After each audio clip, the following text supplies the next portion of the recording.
Assalamualaikum warahmatullahi wabarakatuh. Selamat pagi anak-anak kelas 3. Bagaimana kabarnya hari ini? Alhamdulillah semuanya baik dan sehat ya. Oke, baiklah. Kita bertemu lagi di semester 1 di kelas 3 ini, yang mana untuk mata pelajaran fikih pada semester 1 ini kita akan belajar materi sholat sunnah rawatib. Anak-anak, sebelum kita belajar, alangkah baiknya kita berdoa terlebih dahulu. Mari bersama-sama kita buka dengan bacaan basmalah. Bismillahirrahmanirrahim. Oke, sebelum kita lanjut, coba Ibu absen dulu ya. Anak-anak, hari ini apakah semuanya berangkat? Alhamdulillah semuanya berangkat ya, semuanya hadir. Anak-anak di sini semuanya hebat, semangat, dan rajin dalam belajar. Oke, baiklah.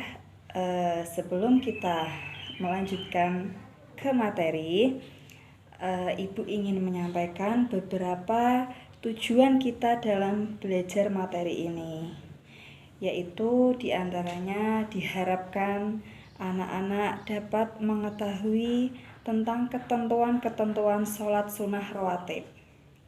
Anak-anak juga diharapkan dapat mengetahui jenis-jenis sholat sunnah rawatib, dan anak-anak dapat mengetahui hikmah sholat sunnah rawatib, serta kita semua dapat membiasakan dalam kehidupan sehari-hari untuk melaksanakan sholat sunnah rawatib. Baiklah anak-anak, sebelum kita lanjut, Ibu mau bertanya kepada kalian. Siapa yang pernah melaksanakan sholat berjamaah di masjid atau musola?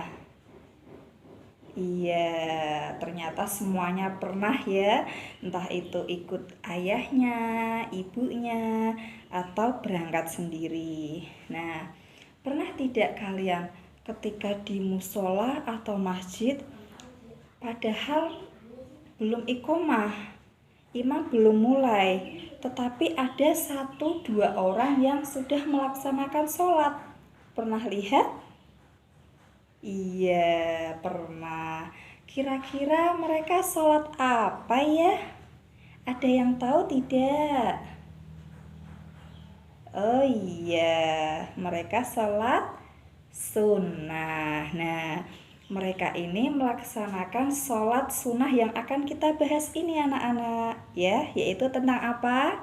Sholat sunnah rawatib. Siapa yang sudah tahu apa itu sholat sunnah rawatib? Bisa tunjukkan jarinya. Iya, pinter. Oke, kita ulangi lagi ya supaya teman-temannya mendengar dan tahu. Sholat sunnah rawatib. Apa itu sholat sunnah rawatib? Sholat sunnah rawatib adalah sholat sunnah yang dikerjakan mengiringi sholat fardu, yaitu dilaksanakan sebelum atau sesudah sholat fardu. Seperti itu ya anak-anak. Jadi bisa dilaksanakan sebelum sholat fardu atau sesudah sholat fardu. Nah, namanya sama tidak, Bu? Nah, sama tidak, coba ada yang tahu? Ya, untuk sholat sunnah rawatib yang dikerjakan sebelum sholat fardu ini disebut sholat sunnah qobliyah, ya. Sedangkan sholat sunnah rawatib yang dikerjakan sesudah sholat fardu disebut sholat sunnah ba'diyah. Ingat ya, sebelum qobliyah, sesudah ba'diyah. Baiklah, sampai di sini paham anak-anak? Iya, kita lanjutkan ya. Selanjutnya, sholat sunnah rawatib ini berdasarkan pelaksanaannya oleh Nabi Muhammad SAW dibagi menjadi 2. Yang pertama yaitu sholat sunnah rawatib muakkad, yang mana sholat sunnah rawatib ini sangat dianjurkan untuk dilaksanakan karena Nabi Muhammad SAW sering melaksanakan sholat sunnah rawatib tersebut, ya. Sedangkan yang kedua, sholat sunnah rawatib ghairu muakkad, yaitu sholat sunnah rawatib yang jarang dilakukan oleh Nabi Muhammad SAW. Ingat ya, dibagi menjadi dua, sholat sunnah rawatib muakkad dan sholat sunnah rawatib ghairu muakkad. Paham ya? Oke, selanjutnya apa sih yang termasuk sholat sunnah rawatib muakkad? Nah, ada yang sudah tahu? Pengen tahu tidak anak-anak? Iya, Ibu beritahu ya. Nah, sholat sunnah rawatib muakkad diantaranya 2 rakaat sebelum zuhur, 2 rakaat sesudah zuhur, 2 rakaat sesudah maghrib, 2 rakaat sesudah isya, dan 2 rakaat sebelum subuh. Ya, ada 5 macam yang termasuk sholat sunnah rawatib muakkad. Begitu pula sholat sunnah rawatib ghairu muakkad. Yang pertama, 4 rakaat sebelum zuhur. Namun, yang 2 rakaat ini termasuk sholat sunnah rawatib muakkad, ya. Lalu 4 rakaat sesudah zuhur.